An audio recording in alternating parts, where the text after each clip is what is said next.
Con las buenas tardes para toda la audiencia del periódico Valores Cristianos. Cuando me dijeron, Gonzalo, vas a tener la oportunidad de entrevistar a Miguel Samper. Miguel Samper, ¿quién es Miguel Samper? No, nada menos que el hijo del expresidente Ernesto Samper Pizano. Bueno, y aquí estamos en Entrevista con Valores. Tenemos en esta ocasión al hijo del expresidente de la República, del doctor Miguel Samper.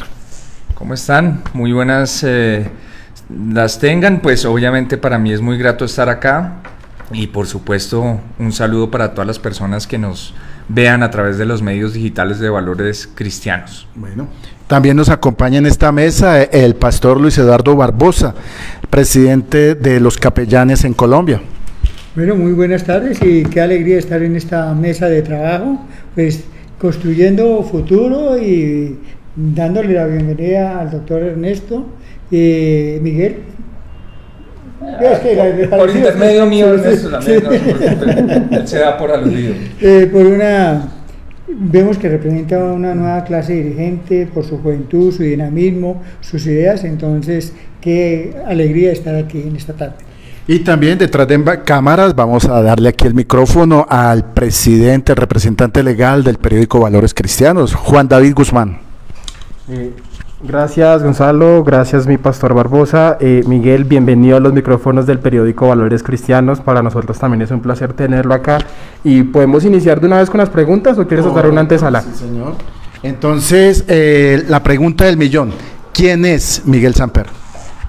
Bueno, Miguel Samper es una persona que empezó a trabajar muy joven. Yo estaba tal vez en segundo semestre de la universidad cuando empecé en el sector privado. Algunos dicen que es privado de carro, de secretaria, de teléfono, y arranqué como investigador, haciendo una investigación sobre el referendo que en ese momento se estaba tramitando en el Congreso en el año 2002. ¿Qué edad tenía? Yo nací en 1983, ahí tenía 19 años cuando arranqué a trabajar y a hacer esa investigación.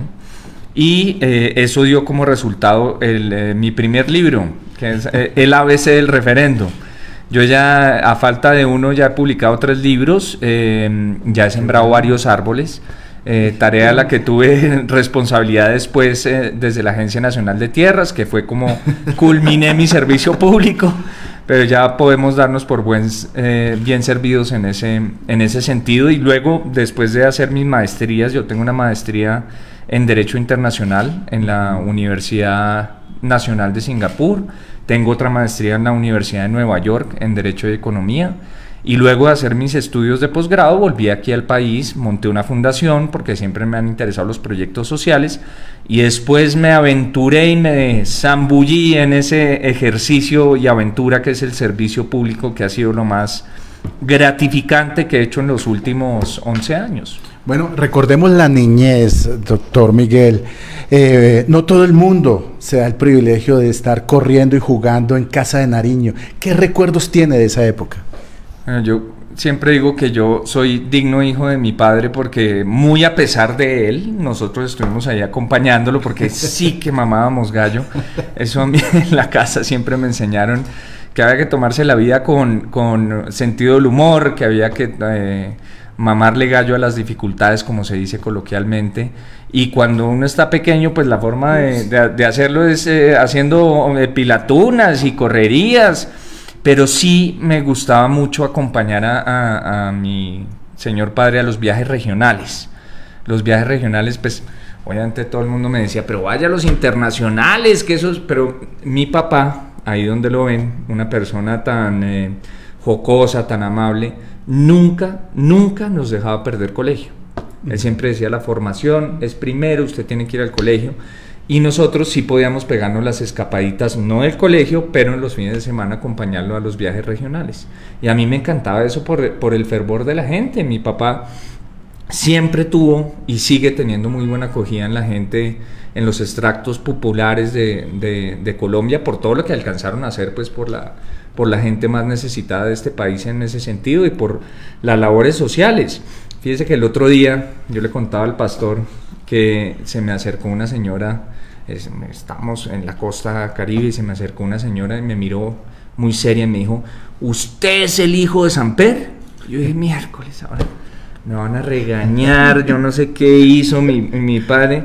Me dijo, ¿usted es o no? Y yo le dije, sí, yo soy, ¿qué se le ofrece para servirle? Y me dijo, es que dígale a su papá que él le salvó la vida a mi hija. Pues. Pero ¿cómo va a ser? Y me dice, sí, porque antes a mi hija le detectan un cáncer, no la querían atender en ningún lado, y luego al año de que su papá se inventara el Sisbén, que es la salud subsidiada para la población pobre, cuando ya estaba implementado el Sisbén, a ella la atendieron y le curaron el cáncer que tenía. Hoy yo tengo 3 maravillosos nietos que están por ahí revoloteando, entonces dele las gracias a su papá. Y eso es algo que a mí me llenaba de orgullo, pues obviamente filial, pero adicionalmente que me inspiraba mucho para ver cuáles eran las necesidades y cómo se podía servir. Pero nótese lo importante de esta entrevista, que aquí estamos haciendo historia patria, estamos recordando. Para mí, que tengo también mis años, tomo por sorpresa la nota de que el doctor Samper es la persona que creó en Colombia el Sisbén. Y además no solo eso, bueno, también hay un cuento muy simpático, y es que una mujer muy joven, muy bonita ella, estábamos almorzando aquí en un restaurantico en Chuachi, Cundinamarca, aquí cerca, y se acercó a nosotros una mujer muy joven y dijo, bueno, ¿me puedo tomar una foto con el doctor Samper? Y mi papá infló pecho y dijo, este sí es mi momento, sí ve, y usted haciéndome fieros. Y dice, no, con Miguel, es que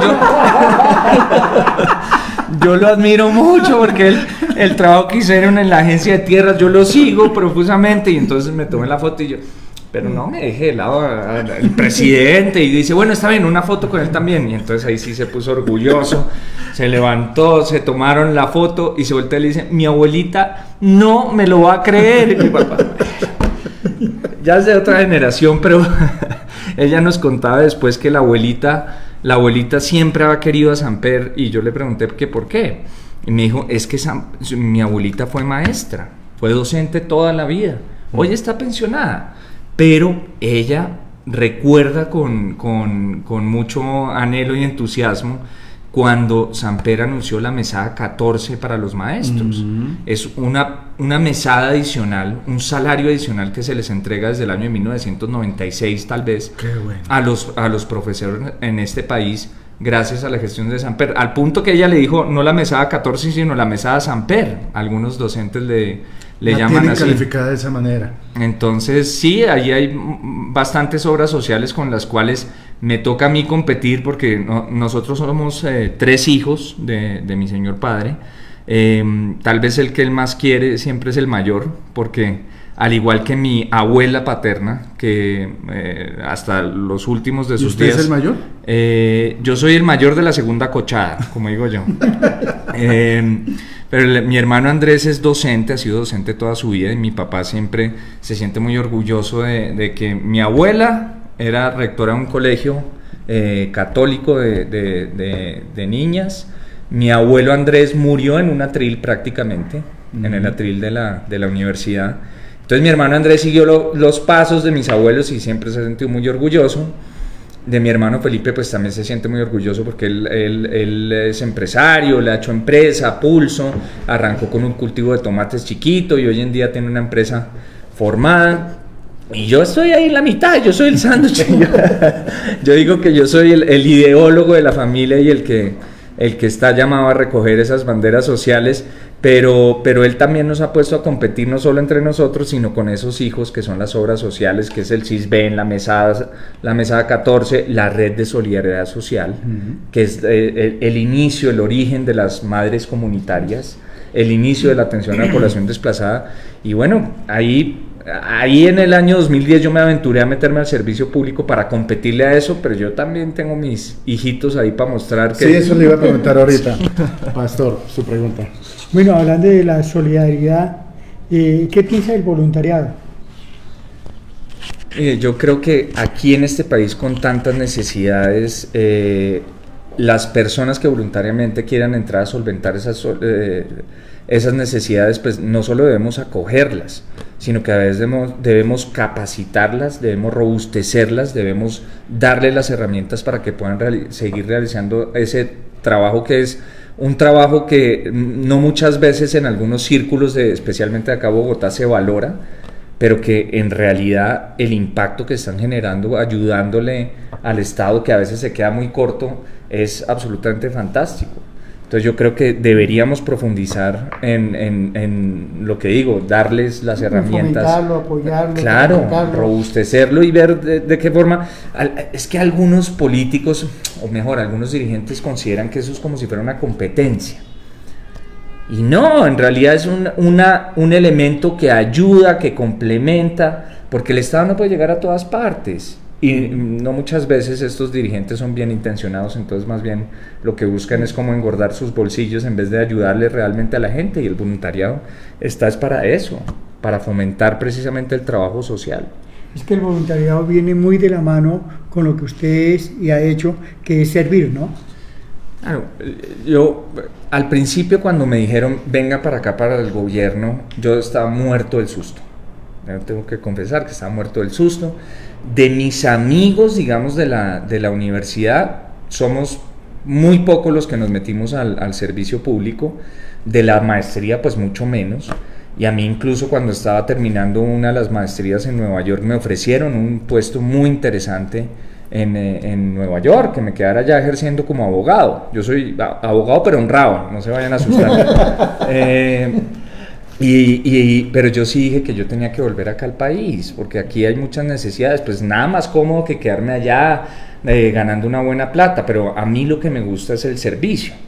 Y yo lo había visto, acompañando a mi papá en todas las giras y acompañándolo a entregar esos proyectos sociales. ¿Su injerencia en lo público arranca con Santos o antes de Santos? Con Santos. Con el presidente Santos. Sí, sí.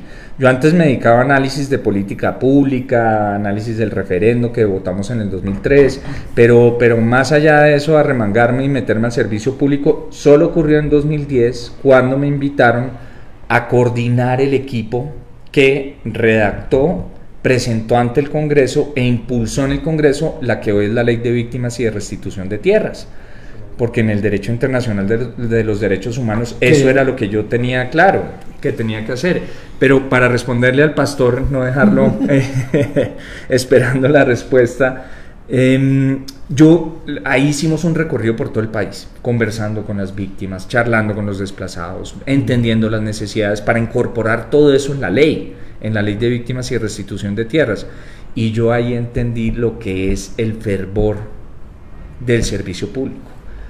El fervor, eso que le hierve a uno la sangre cada vez que se despierta todas las mañanas y que no le cuesta trabajo trasnochar para madrugar al otro día, es eso, es el contacto con la gente y ver cómo lo que uno hace puede transformar para bien una vida. Eso es absolutamente maravilloso. Qué bueno, qué bien. Y muy interesante lo que dice mi doctor en cuanto al servicio público, porque una cosa es ser servidor público y otra cosa es también ejercer la política y en este momento entrar en una campaña política.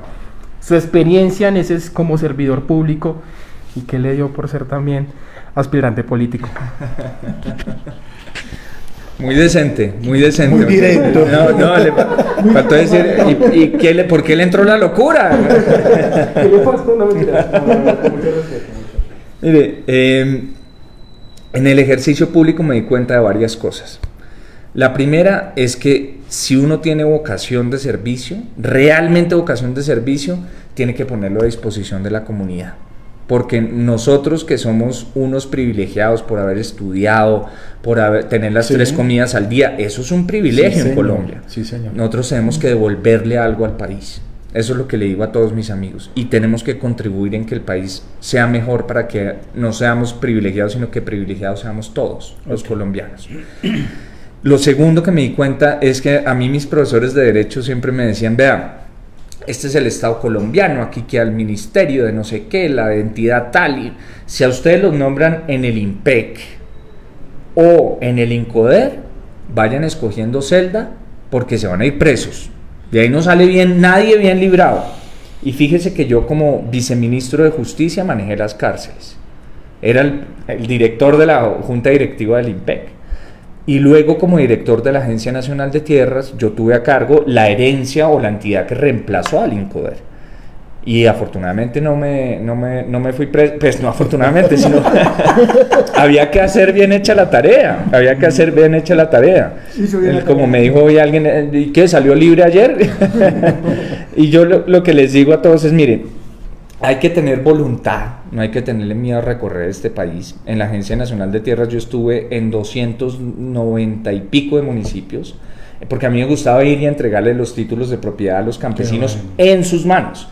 Y hay que tener corazón para que a uno le guste esto, entender que el servidor público, la definición es que le sirve al público y no al revés. Mucha gente que está atornillada en el poder piensa que es el público el que debe servirlo a uno y que el importante es uno. No, el importante es el cargo, no es la persona. Sí. Y si a uno lo ponen ahí, si le dan esa oportunidad, si Dios le da esa oportunidad a uno, es precisamente para ser servidor de la gente. Y lo tercero, que eso no debería decirlo uno, es que este país da para todo. No robar.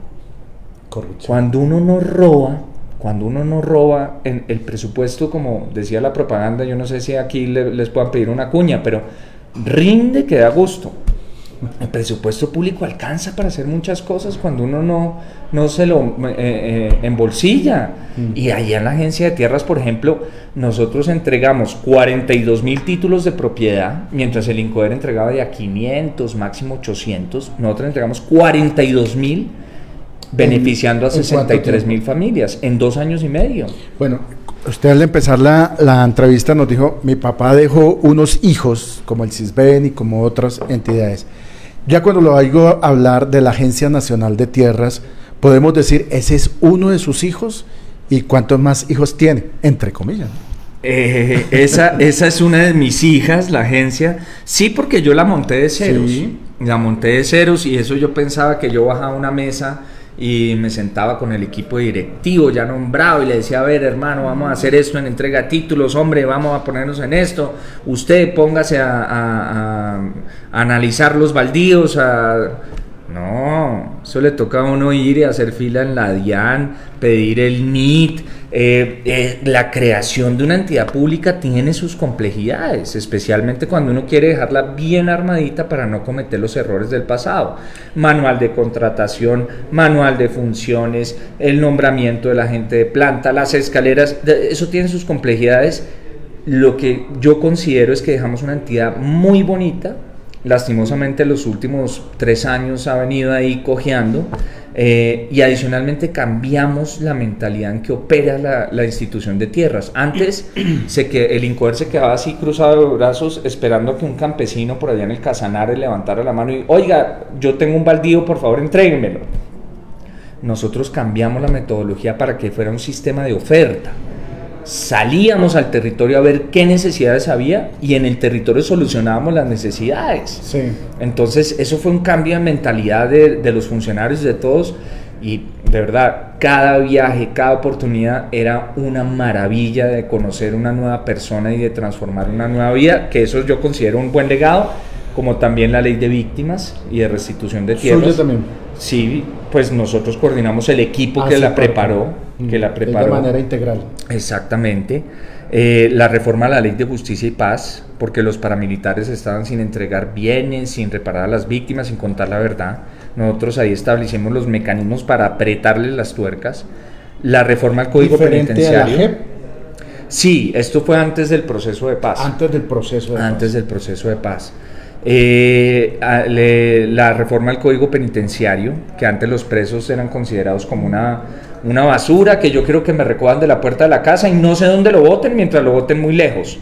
Pero es que la gente que comete errores, que tiene obviamente que recibir un castigo porque cometió un error en contra de la sociedad, cometió un crimen, pero no por eso hay que torturarlos y tratarlos en condiciones infrahumanas.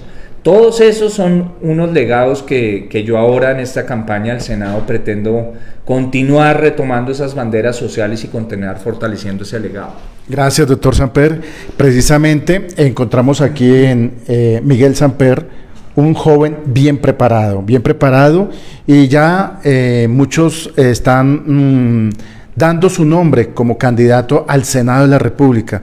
¿Cómo ve ese sentir del pueblo que quieren tenerlo usted en el Senado?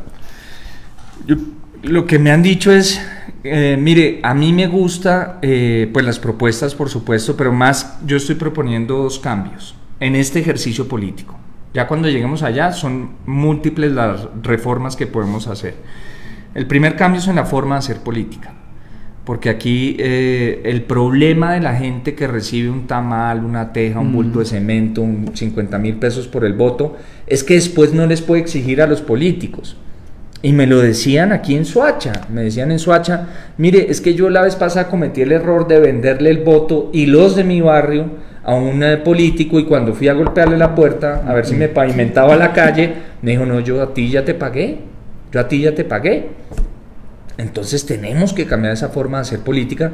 Y el fondo, es importante que se propongan soluciones de fondo en materia política. ¿Cuál es mi causa y la causa que me obsesiona? El tema de la tierra. Porque el tema de la tierra tiene que ver, aquí pagamos la comida más cara de Latinoamérica. Estamos importando la tercera parte de la comida que se sirve en nuestra mesa y en los restaurantes. La tercera parte. Imagínese. Aquí, si Ecuador no cierra el chorro del arroz, por ejemplo, nos quedamos sin... Eso no es viable en un país que tiene esta potencialidad agropecuaria para alimentar a su gente. Estamos deforestando todos los bosques y selvas, estamos contaminando nuestros ríos, estamos también con mucha violencia en las calles, los atracos, los asesinatos, eso viene financiado por redes de narcotráfico que tienen su asiento en la tierra. Entonces, si nosotros arreglamos el problema de la tierra, y yo sí que conozco ese tema, solucionamos la comida en las ciudades, el agua en los pueblos y ciudades, el medio ambiente y la violencia en las calles de Bogotá y del resto del país, de las ciudades del país. Por eso es que hay que votar por gente que proponga soluciones de fondo, que conozca los problemas, que sepa cómo se trabajan, por hojas de vida, por Dios.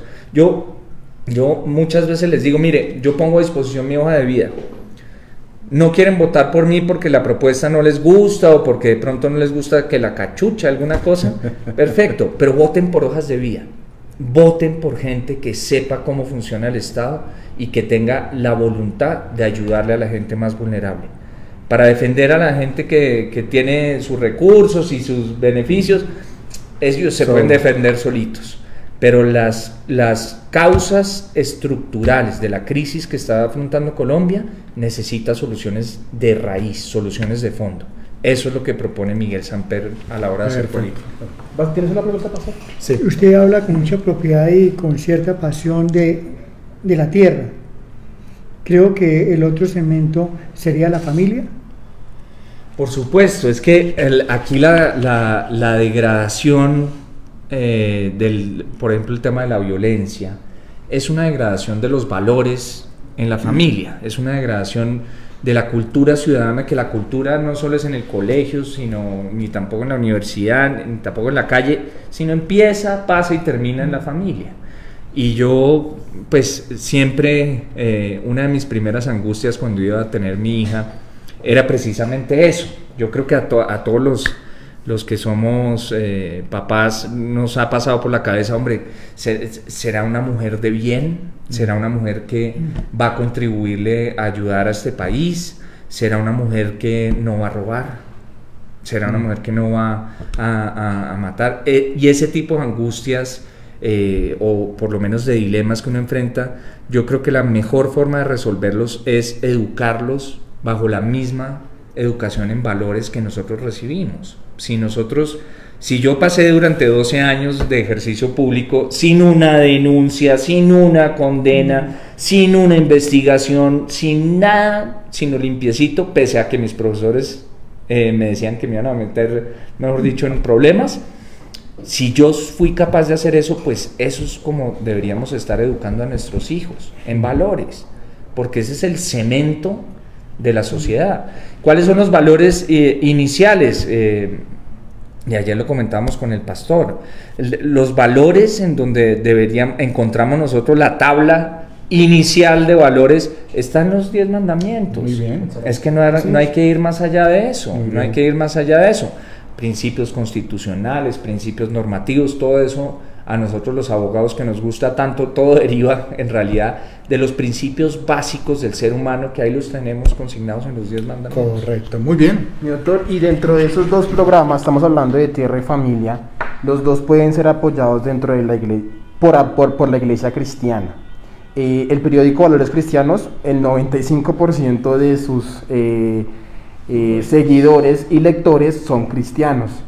Yo quiero preguntarle, primero su concepto, como le pregunté, extra micrófonos, ¿cómo fue que le pregunté? Su relación con Dios, pero fue algo más déspota, creo que le había preguntado. ¿Cómo está su relación con Dios? Y su papá tiene un hijo que es la circular 001, con la cual se abrió o dio apertura a la libertad religiosa. Y extra micrófonos también nos hablabas de que ya no más libertad religiosa, ahora es igualdad religiosa. Háblenos también de eso. Que llegó la hora de pasar de la libertad religiosa a la igualdad religiosa. Lo que nosotros estamos viendo, y lo veíamos como viceministro de Justicia, es que en los centros de reclusión, por ejemplo, solo hay espacio para profesar una fe, para profesar un culto. Y yo sí creo que hay que, a los seres humanos, y ese es el origen mismo de la religión, se les debe permitir en un Estado democrático profesar la religión que quieran. Y eso está muy bien en términos de libertad, pero no en términos de igualdad. Y dentro de la misma concepción de la cristiandad, digamos, con el convenio 001, que yo le decía el otro día a mi señor padre, usted sí se quedó muy corto, porque en ese convenio solo le otorgaron la prerrogativa de que se extiendan ciertos efectos civiles a las iglesias que suscribieron finalmente, que son 9, a 9 iglesias. Hay que ampliar eso para que en realidad haya una igualdad. Y yo soy un demócrata convencido, un demócrata de pura cepa, y sí creo que debemos darle paso a esa igualdad religiosa para que la persona con la creencia que sea pueda profesarlo en los distintos espacios públicos que hay para eso, y que pueda tener efectos civiles en igualdad de condiciones a las iglesias que suscribieron este convenio 001. Ahora, me preguntas por mi relación personal con... Y me la preguntó de otra forma, ¿no? Cuando estábamos extra micrófono, me dijo, ¿y Dios qué? Pues,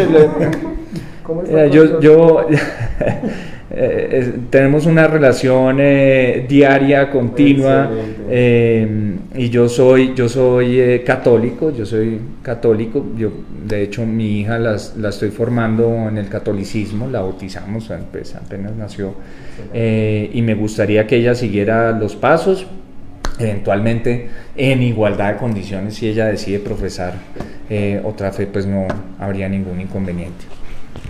¿Por qué le pregunto? Y qué bueno que da apertura al tema del catolicismo, porque pues estas últimas marchas y muchos candidatos van a tomar como bandera el tema pro vida o pro aborto, adopción de parejas homosexuales de menores. ¿Qué piensas sobre todo esto?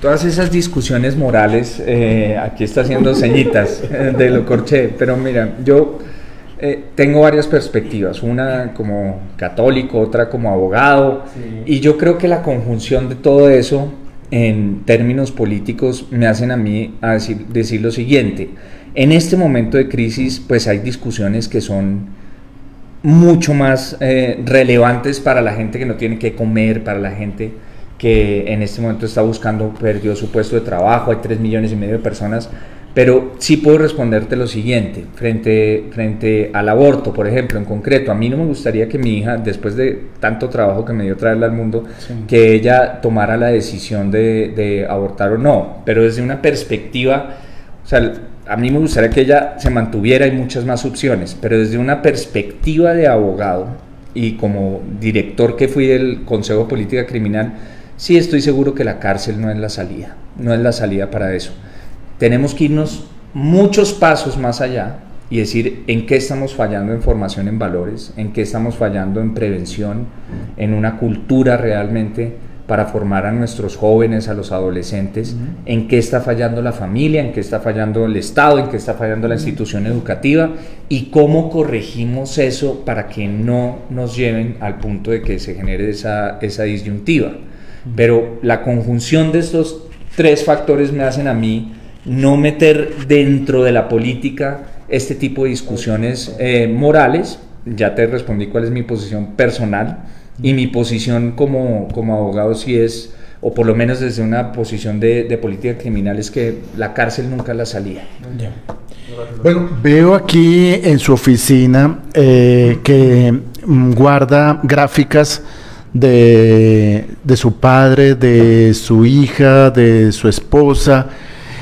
Veo esto denota usted como un hombre de familia. Para usted la familia es muy importante, el hogar. ¿Sí?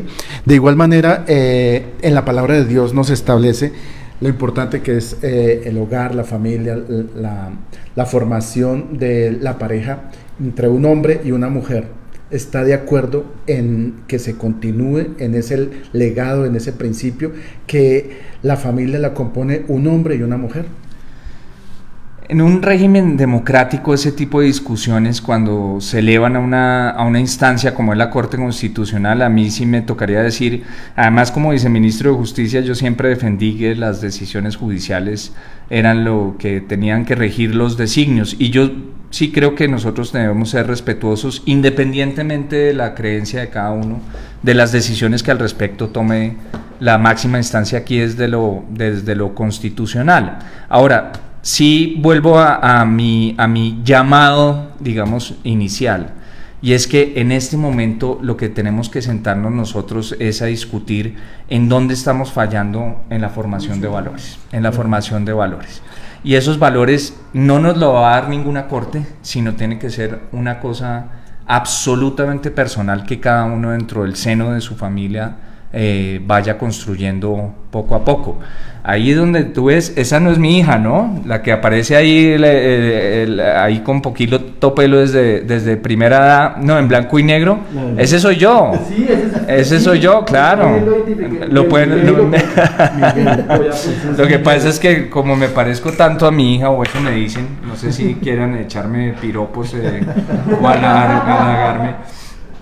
Pero como, esa sí es Miranda, la reina de la parranda, que le puse Miranda. ¿De nombre? No es un apellido, Miranda. Miranda es un apellido, pero yo cuando me enteré de la noticia de que la mamá estaba embarazada, yo estaba en Miranda, Cauca, resolviendo un problema de tierras. Entonces decidimos ponerle Miranda en honor a que nos enteramos ahí de la Miranda noticia. Samper. Miranda Samper. O sea, obliga a todo el mundo Miranda Samper. Sí. Miranda Samper. Yo le digo que es Miranda, la reina de la parranda, porque eso sí nos arma fiesta, mejor dicho, en cualquier esquina.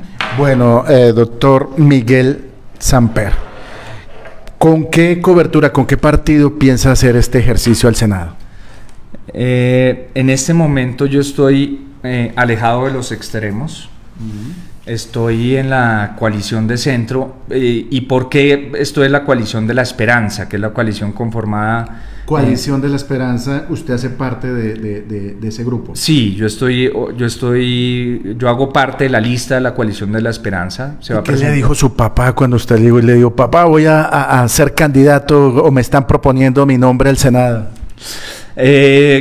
Casi le da un patatús, porque él me dijo, es una vía muy difícil, pero yo desde chiquito te he visto que tú tienes vocación para hacerlo, dale, hazlo adelante, te vas a meter por el Partido Liberal, me imagino. Le dije no, porque a mí me parece que el Partido Liberal ha perdido esa sensatez social. No los comulgó el...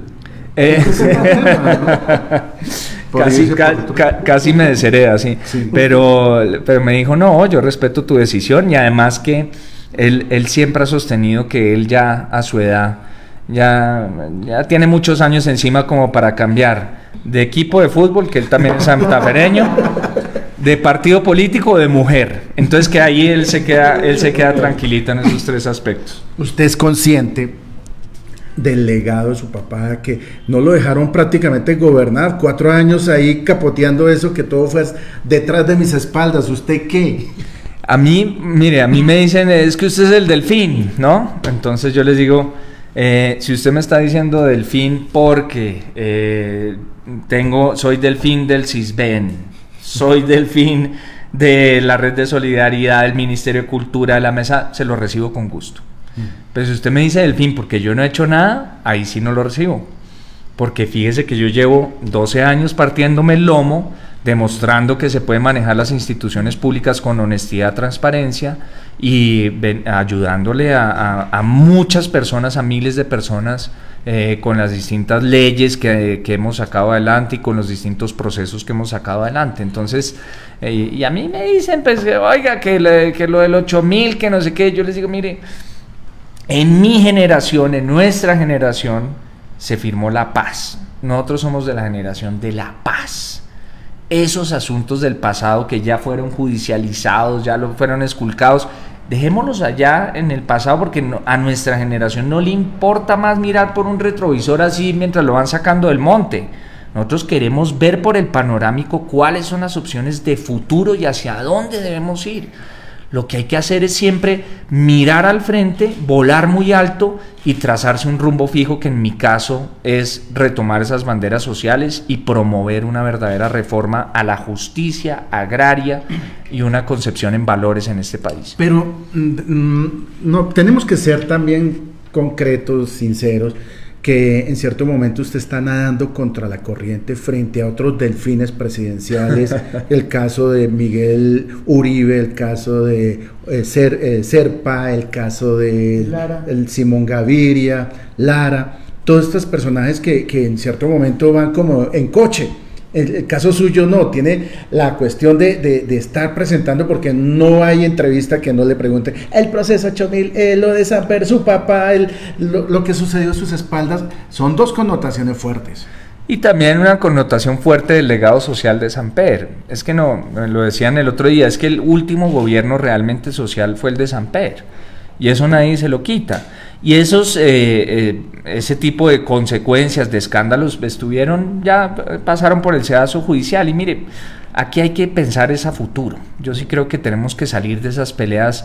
Hubo una pelea reciente entre expresidentes, entre Santos y Pastrana, Pastrana y Samper, Santos y Uribe. Y yo sinceramente les digo, a riesgo de que me regañen en la casa, ya... vayan y comen helado con los nietos, vayan y se dan una vueltica al parque, ya dejen que nosotros tengamos, con este ímpetu de la juventud, con estas ganas de transformar el país, dejen que nosotros hagamos las reformas, que ya nos llegó a nosotros la hora de gobernar nuestros propios designios. Ya llegó la hora de mirar al futuro y que vuelva el tiempo de la gente. Bueno, volvamos al hijo, a esa hija, la Agencia Nacional de Tierras.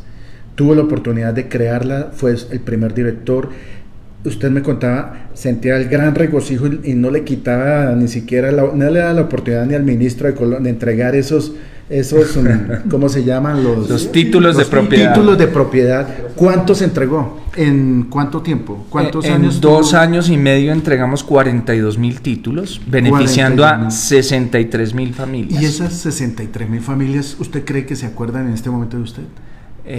Yo espero que sí, yo espero que cada vez que vayan a labrar su tierra se acuerden que ahí les dimos una mano. Pero mire, yo más que hacerlo por un concepto de vanidad o porque se acordaran que Miguel Samper los había ayudado, yo lo hacía porque en verdad esas personas llevaban 20, 25, 30 años esperando que alguien les diera la mano, y había que ponerse a trabajar juicioso para sacarlo adelante. Además que el que sí espero se acuerde de mí es don Benigno. Cuénteme, don Benigno. Fuimos a entregarle el título de propiedad.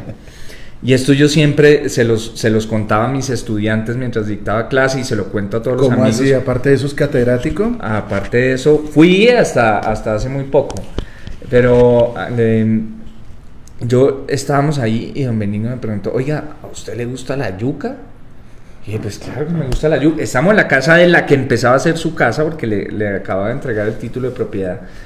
Y me dijo, pues venga que aquí tengo unas yucas, ¿usted sabe sacar una yuca? Yo le dije, no, yo soy más citadino, pues, no, yo no sé sacar una yuca, pero venga y me enseña, no tengo ningún problema. Los dedos, claro, la yuca a los dedos y la tierra abajo de las uñas, pero venga y me enseña. Con el problema que él escogió la yuca que estaba sembrada en el hormiguero más grande que tenía todo el departamento del Cauca. No, era una cosa atroz, eso era un grupo guerrillero, esas hormigas. Y cuando la fuimos a sacar, estaban todos los medios ahí, ¿no? Estaban todos los medios ahí esperando para la foto, entonces cortamos con machete, la sacamos y empiezan esas hormigas a picarnos por todo lado. Eso fue una masacre, lo que nos estaban echando era una masacre, realmente una masacre. Y entonces don Benigno me dice, ya podemos soltar la yuca. Y yo le dije, no, espere la foto, don Benigno. pero yo lo uso es precisamente para contarles que aquí en la ciudad no sabemos el sol, el agua, el sudor, los picotazos que tienen que aguantar todos los campesinos para servirnos un plato de yuca aquí en Bogotá y en las ciudades. Bueno. La Constitución Nacional de Colombia comienza con el preámbulo nombrando, ¿sí? Estableciendo en el nombre de Dios, ¿sí? Y se quiere adelantar un proyecto para quitar esa parte. ¿Usted estaría de acuerdo?